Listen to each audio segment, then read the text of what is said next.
Your Honour. I rise to farewell, Your Honour, and I am honoured to speak on behalf of the profession today. The sheer number of people in this large courtroom is a tribute to the regard in which Your Honour is held. I'm glad that Your Honour has an allocated seat, since there are none elsewhere. I would like to acknowledge the Gadigal people of the Eora Nation, the traditional custodians of the land upon which we gather. They are a sandstone and saltwater people, and it's fitting that we meet today in view, if we had a window, of the sandstone cliffs and the saltwater of Port Jackson. I acknowledge their custodianship of the land and acknowledge their leaders, past, present and emerging. I also acknowledge the attendance this morning of the Chief Justice and Lieutenant Governor of New South Wales, Chief Justice Bell, the President of the Court of Appeal, Justice Ward, and Mr Bruce Monteith, the Chief Judge at Common Law, Justice Beach-Jones, the Chief Judge in Equity, Justice Hammerschlag, the Chief Judge of the District Court, Justice Price, judges and retired judges of the Supreme Court of New South Wales and other courts, Ms Una Doyle, Chief Executive of the Judicial Commission of New South Wales, Ms Jennifer Ball, Junior Vice President of the Law Society of New South Wales, representing the President of the Law Society of New South Wales, the Principal Registrar of the Supreme Court of New South Wales, Mr Chris Daith, the Registrar in Equity, Ms Leonie Walton, and each of the probate registrars. The Honourable Michael Daly, MLC, Attorney General for New South Wales, Your Honour, sends his apologies.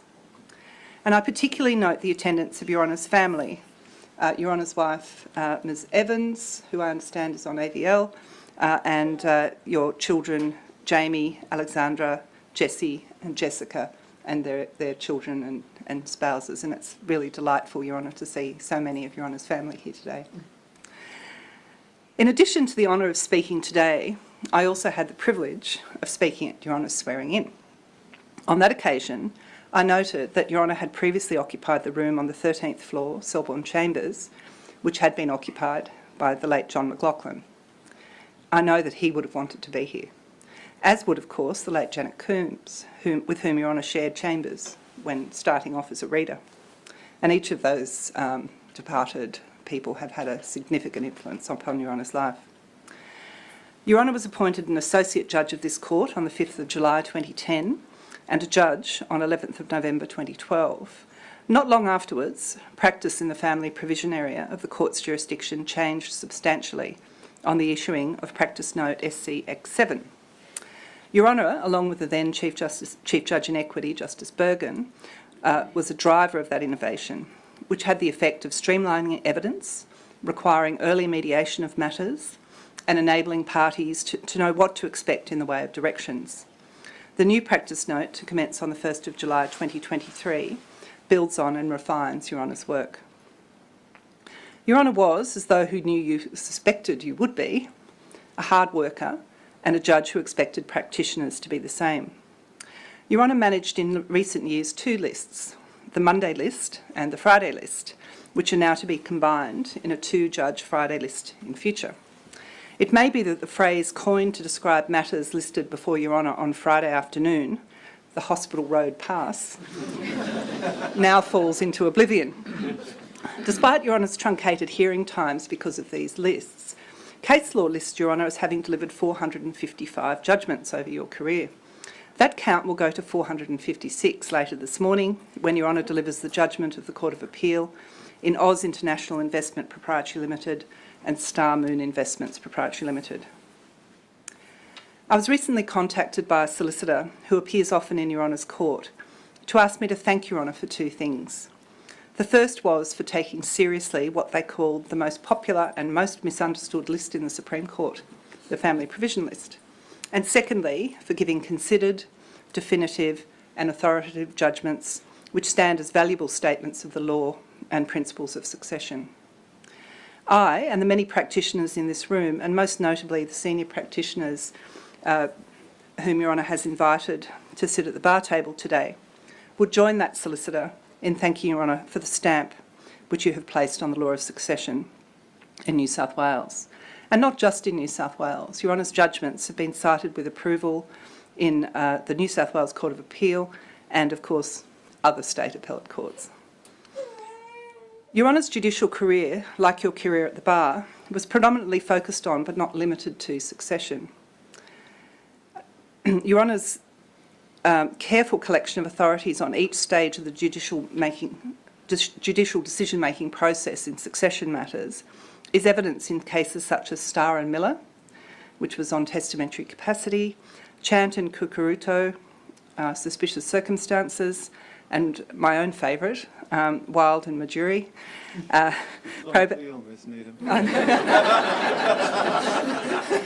It'll be my favourite for a little while, at least. Probate, family provision and constructive trust. But those are but three examples of Your Honour's scholarly yet practical approach. I have said that Your Honour's cases were not limited to succession matters. For example, in Miles and Amos, Your Honour dealt with issues of assignments of choses in action based on a deed, the credibility of multiple witnesses, and, interestingly, whether a person wearing a pink lady's fashionable hand glove at the time of allegedly signing the deed was sufficient to explain the inconclusive fingerprint and DNA evidence. Your Honour noted your concern that the reference to the glove was in the singular, not the plural, and of course Your Honour's fashion knowledge derives from a job in your youth, I think at Ruben F. Scarf. So that deep judicial knowledge was able to be brought to the decision-making process in that case. That decision also steps the practitioner through the issues arising out of the then newfangled Microsoft Teams online hearings and discussed why counsel and judge should still be robed in online hearings. Your Honour's judgments range over commercial contracts, Gillies and Gillies, Customs and Excise, ZAPS Transport Australia Proprietary Limited and Richland Express Proprietary Limited, Employment and Industrial Law, Plus One International Proprietary Limited and Ching No. 3, and Insurance, Folmer and Vic Super Proprietary Limited. Your Honour also sat in adoption cases and published an interesting decision dealing with an application to discharge an adoption order made in 1965, some 55 years earlier, and that's Ree Gordon, a pseudonym number 2.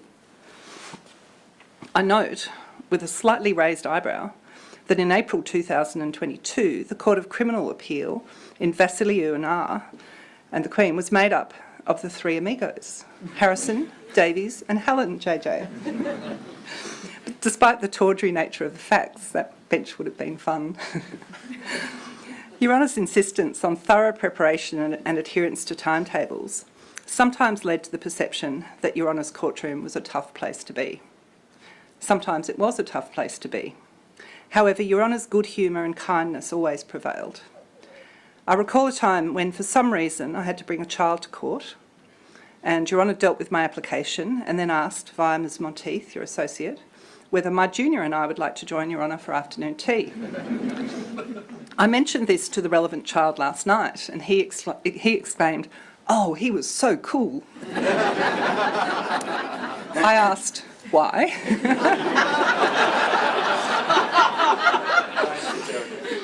And he said, he gave me Tim Tams. I know that Your Honour's patience with my parental vicissitudes and your kindness in providing biscuits to children has been extended to other members of the bar who've had to bring their children to court when school holidays or other childcare dramas have made it unavoidable. And only last week, after final orders in a matter, Your Honour invited counsel and solicitors for afternoon tea and met the newest succession bar baby, Fraser Morrison, the son of Your Honour's former tippy, Patricia Muscat. Fraser is, of course, here today. He wouldn't have missed it for the world. And he is well aware of the principles expressed by the High Court in Charistius and Charistius about social contact with counsel and judges, even at his early age. Speaking of Your Honour's staff, Your Honour has had the benefit of many talented tipstaves. A number of others, Your Honour's other tipstaves have had babies and children, and I think that makes Your Honour your grand tippies, perhaps. As well as the services of Miss Monteith, as your associate for many years. Surprisingly, given the burdens of Hillary's office, she has been studying law, has qualified, and is joining the firm of Webster and Evans in July. And I note, of course, that the staff of Webster and Evans are here, and I'm very gratified to see them here at your honours farewell. I'm also told that Ms Monteith is providing the President of the Court of Appeal with the opportunity to be a mother of the bride. And my sympathies to Guy, Hillary's fiancé. Hillary's contribution to the smooth running of Your Honour's Court cannot be overstated, and I know that you will miss seeing her every day. The profession will also miss her crisp but friendly control of the court, but given that she is also going to work for Webster and Evans, I'm sure you'll be keeping in touch. I should say a word about Ms Evans. Your Honour described her as a most extraordinary solicitor in Your Honour's swearing-in speech, and everyone in this court would know that that is true. I know that she's also a valued partner and Your Honour's greatest support. I'm sure that she would be pleased to be able to see more of you, and the profession will be pleased not to have to scour each brief for any mention of Webster and Evans prior to the first directions hearing. Your Honour will be so missed on your departure from the bench. Mondays just aren't going to be the same. The profession thanks you and wishes you well on your next adventure. May it please the Court.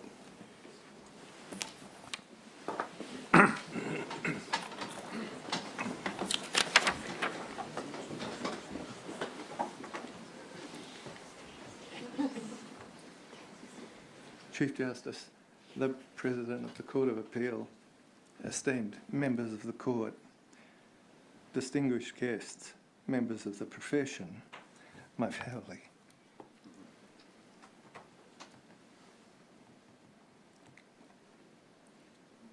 It's usually the barristers who are like this.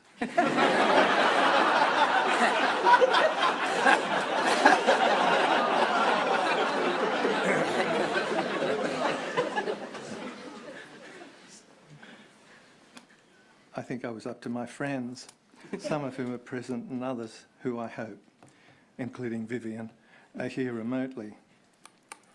I confess that earlier in the week I was a little apprehensive that only some of my family and the practitioners who wanted to make sure that the announcement of my retirement was not a hoax would be here today. However, on Tuesday afternoon, I spoke with the Chief Judge in Equity. He said to me in his inimitable way, "If it's not a circus, it's of no value to anyone." I thank Justice Hammerschlag and Dane for orchestrating this farewell. It really is a privilege beyond description as a first instance judge to have a public ceremony to mark my retirement, which, by the way, commences on 5 August 2023. To have it streamed on YouTube makes me feel like Justice Harrison.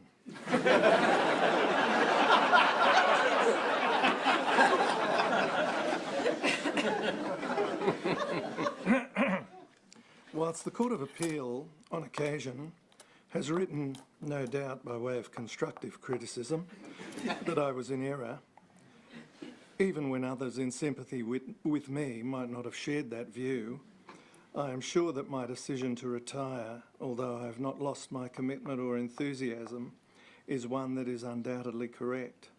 Now I am certain to avoid being asked, when are you going to turn 75?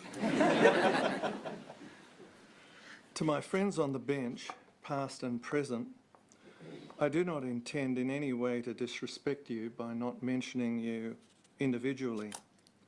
I hope to speak with all of you privately before I depart next Friday, if I have not already done so. Susie, Justice Dangy's associate, asked me to mention her. Hi, Susie.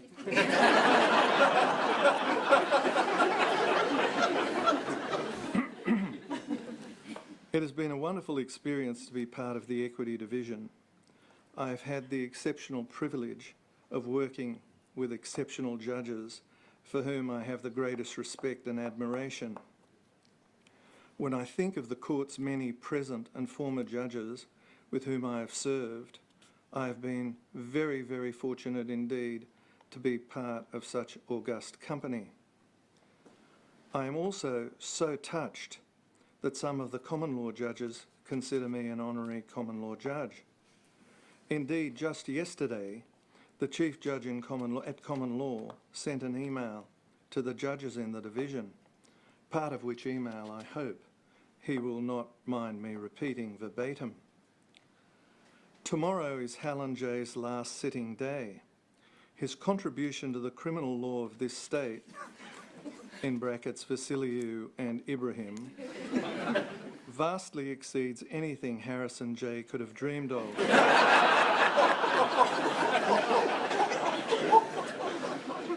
As a beloved member of Level 6, he could have been one of us. High praise indeed. The camaraderie within the court creates a great diversion from the harder parts of our tasks as judges. All of you who are here have honoured me by being here today. I thank all of you for your friendship and on occasions for your sage advice. Ms. Needham, as when you made the speech at my swearing in, you have been more than generous in what you have said. Having heard what could be described as a pre-death eulogy, I now know what it might be like to attend my own funeral. That's succession list humour for people.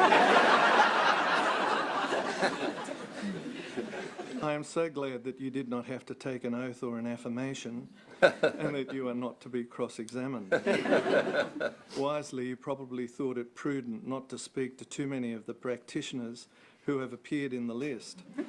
Your duty of candour might have been really put to the test.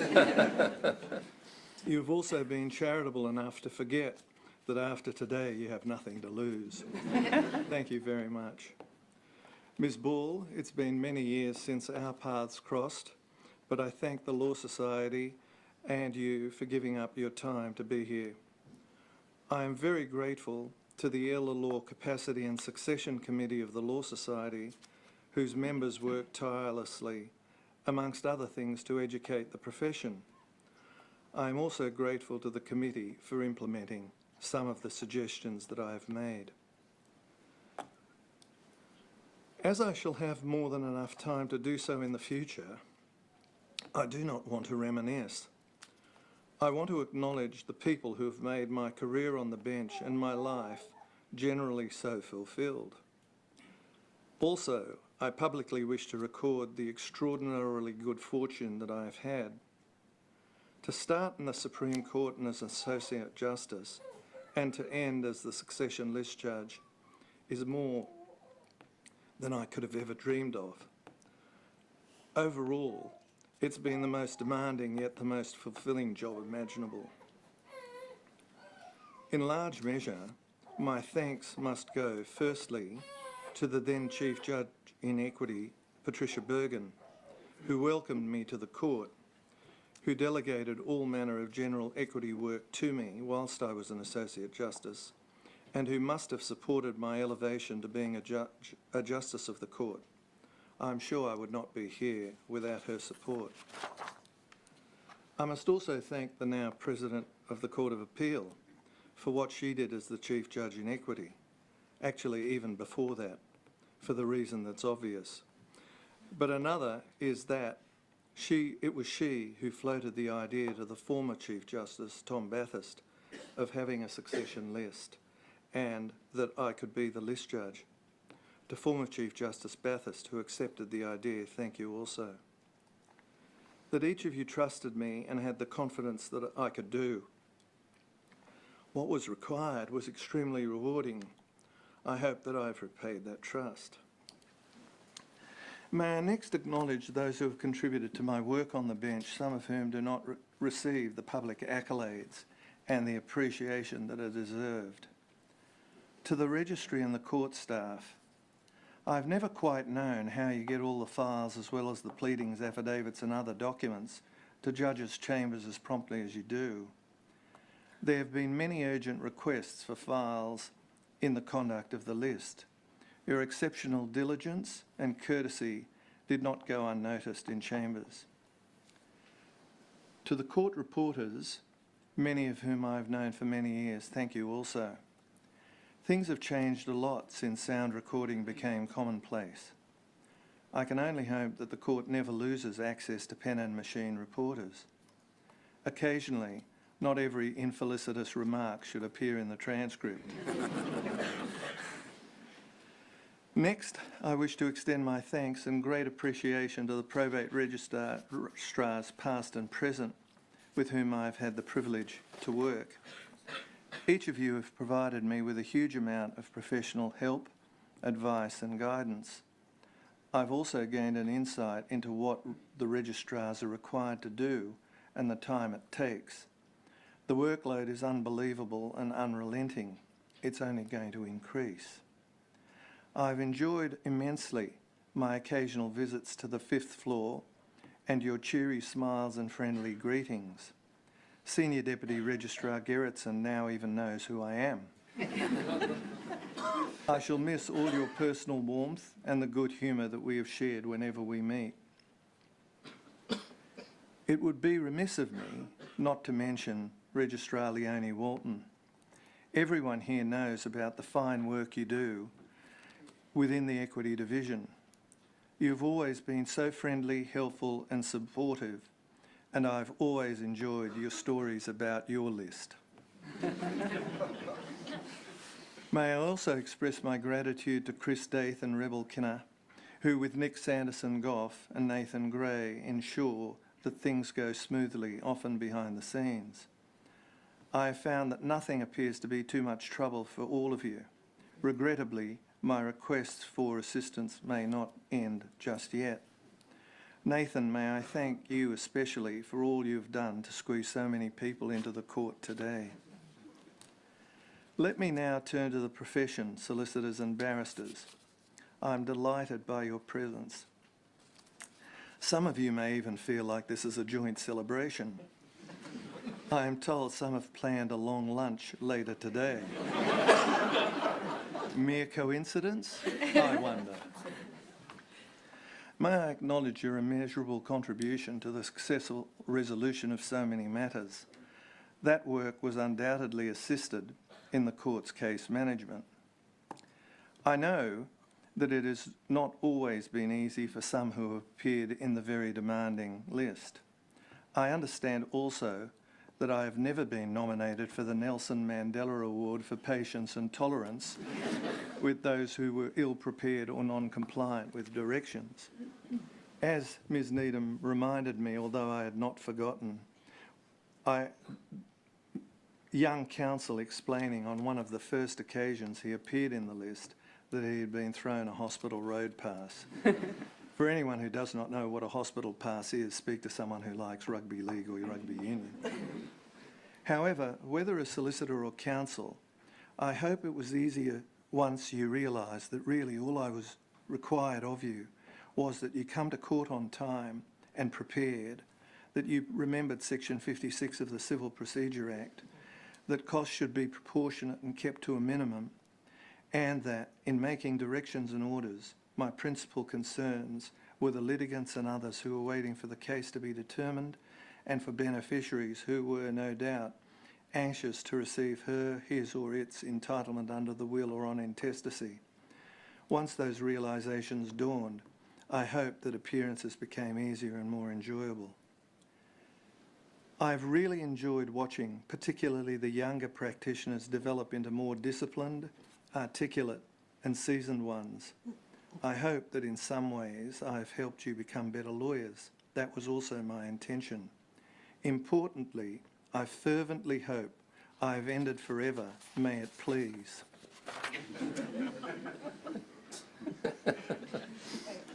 I continue to wish all of you well in the conduct of your practice as solicitor or barrister. To all of my tipstaves, who there are too many to mention by name, who have listened patiently to my anecdotes, who have politely laughed at my jokes, who have helped me solve numerous problems that I've had with my computer and more often my mobile phone, and most importantly, who have corrected my mistakes in draft judgments. I thank each of you. In your own way, every single one of you brought intelligence, enthusiasm, and a different perspective to the case being dealt with. You enhanced my enjoyment of the law, and you've kept me young by teaching me the utility of acronyms. YOLO, you only live once, and SLAP, sounds like a plan. I told you that was good. I am so glad that all of you have transitioned or will transition into the legal profession so successfully. I shall continue to watch your careers with interest and pride. I'm sure that each of you will continue to flourish in your areas of practice, whether in succession or otherwise. I shall always be available if you need me. I've had two associates, Tracy Simmons, who started with me in 2010 and who left for greener pastures in early 2016. That seems like such a long time ago. As I did then, I thank you for all that you did in my early years on the bench. I'm so glad that we were able to catch up last week.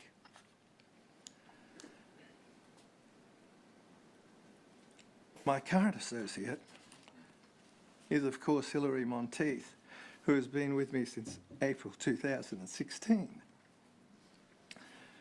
While she had worked in chambers of the then Chief Justice, somewhat surprisingly, she had never experienced a Friday list.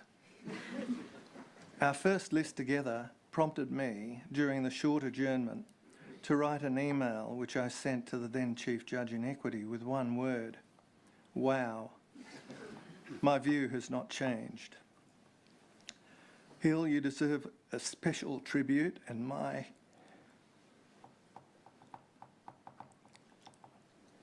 eternal gratitude. I simply could not have done without you. You've been a tower of strength, never once complaining in any serious way about the workload, although every morning when you come in you tell me how tired you are.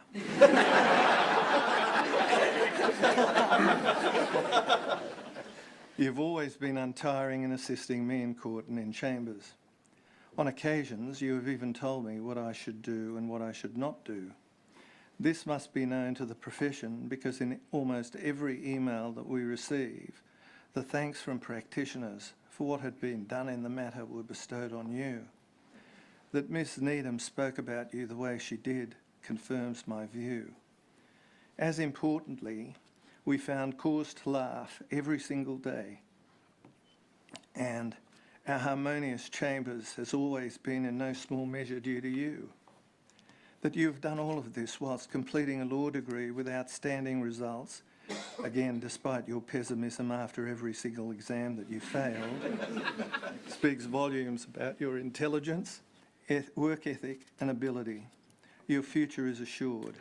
I only hope that in some way I have supported you in your endeavours. I am also glad to say that we have become close friends. Whilst I shall miss you, I know that we will maintain our friendship and personal contact. As everyone's heard, you will be working with Vivian and with all of the other wonderful solicitors and staff at UWE. I was asked by Joseph to remind you that you finish with me next Friday and that you start at UWE at 5 a.m. on Monday 17th. Finally, thank you too for everything you did to make this morning so special. Can I now turn to some more personal matters, so that you do not think I've forgotten you because you've been in Slovenia with your sister Lynn and Uncle Renato for the last 2 weeks and will soon be joined by Jeanette. I wanted you to know, Vivian, that I have come to terms with you declining what I thought was an extremely generous offer, that upon my retirement I was prepared to sit in your new office opposite you every day, offering gratuitous advice, suggestions and guidance. You may have thought that I accepted your lack of enthusiasm because you told me, extremely politely, that the offer was rejected, and then gave me a 3-year unlimited gym membership to soften the blow and to keep me partly occupied. However, the real reason is that I have known since I met you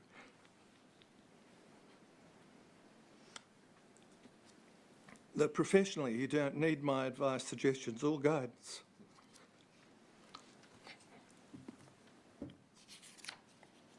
My respect for and admiration for you as a lawyer is boundless.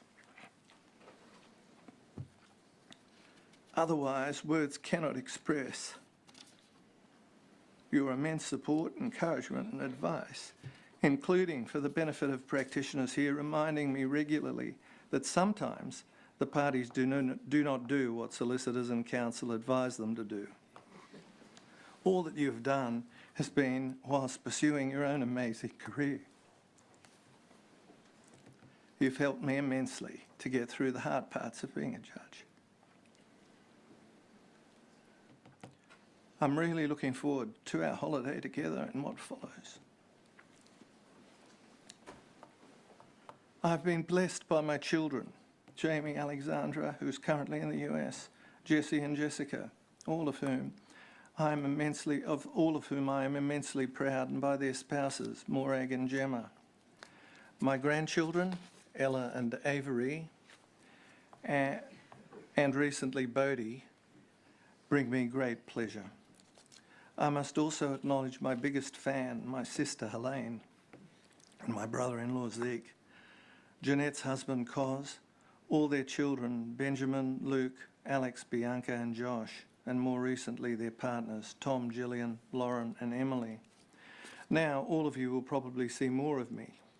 No doubt you will be eager to introduce me to all sorts of new activities and hobbies that I can do on my own. Thank you all for your constant love and support. I must also remember and honour my parents, particularly my mother, who always loved and supported my sister and me. I wish she could have been here today. Finally, everyone here knows of the friendship that I've had with Justices Harrison, Davies and with Judge Bennett of the District Court since we were baby barristers together. All I want to publicly say today is that the laughter and the friendship that we have shared since then have been amongst the greatest gifts that I've ever received. May I conclude, despite my demeanour, that I have never regretted my decision to become a lawyer. I am also satisfied that the contribution to the administration of justice is the singularly most important contribution that a lawyer and a judge can make.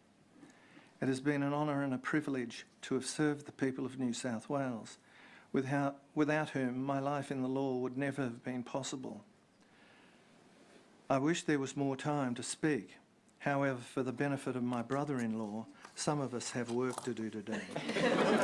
The court will now adjourn. Silence, all stand.